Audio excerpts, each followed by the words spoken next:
Salut à tous et bienvenue sur AZ237. Il vous est déjà arrivé, au moins une fois dans votre vie, de vous poser la question rhétorique suivante. Si vous devenez millionnaire par miracle du jour au lendemain, quelle est la première chose que vous feriez ?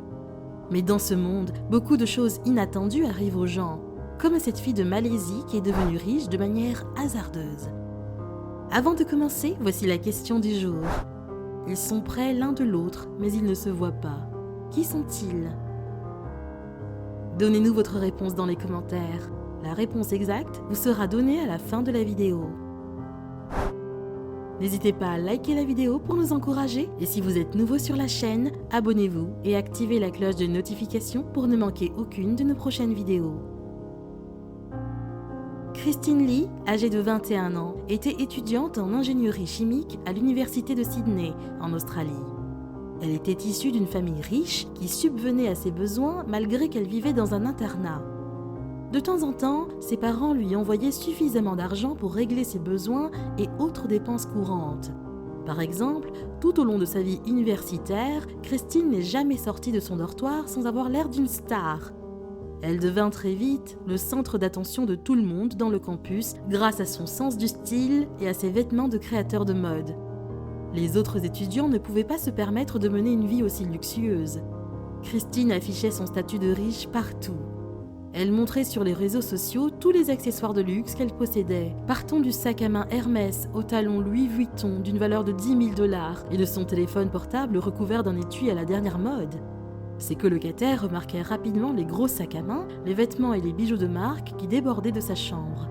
En plus de cela, tous les appareils qu'elle possédait étaient à la pointe des dernières technologies, jusqu'à son aspirateur.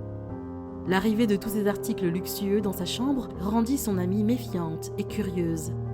Les autres camarades supposaient que ses deux enfants étaient immensément riches. Tout le monde savait que ses parents étaient riches, mais pas au point de pouvoir lui offrir tout ce luxe. Elle étala les achats qu'elle avait effectués lors de son voyage pour une représentation de Dior, où elle dépensa 22 000 $ en une seule visite. Christine dépensait aveuglément tout l'argent qu'elle avait dans son compte parce que, selon elle, ce sont ses parents qui le lui envoyaient.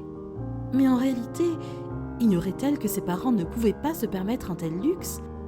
D'où venait donc tout cet argent dans son compte ? Elle réalisa alors qu'il y avait quelque chose qui n'était pas normal. Elle pensa d'abord que si c'était ses parents qui lui envoyaient ces énormes sommes d'argent, elle devrait probablement les appeler pour s'en rassurer. Puis elle laissa tomber en pensant qu'elle devait profiter de cet argent au lieu de chercher à savoir sa provenance. Christine décida de ne pas en discuter avec ses parents et d'en profiter. Qu'auriez-vous fait à sa place ?